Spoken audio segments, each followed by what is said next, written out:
મિત્રો, શું તમે જાણો છો દશામાં મીનાવાડામાં કોના કારણે આવ્યા હશે અને શા માટે આવ્યા હશે અને શારદાબાની ભેંસ કાદવમાં કઈ રીતે ફસાઈ ગઈ? આજે આપણે આ બધા વિશે જાણવા જઈ રહ્યા છીએ. મિત્રો, જો વિડીયો પસંદ આવ્યો હોય તો શેર જરૂર કરજો, જેથી દશામાના આશીર્વાદ તમારા ઉપર બન્યા રહે.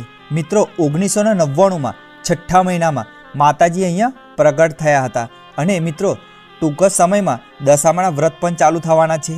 તો 4 ઓગસ્ટ અષાઢ માસની અમાસથી શરૂઆત થઈ રહી છે.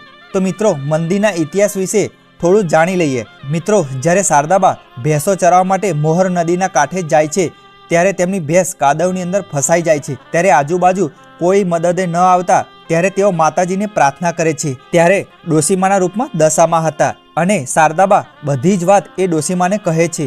પછી ડોશીમા કહે છે કે બેટા તું ચિંતા ન કર. ત્યારે માતાજીએ હાથ જ ઊંચો કર્યો અને ભેંસ કાદવ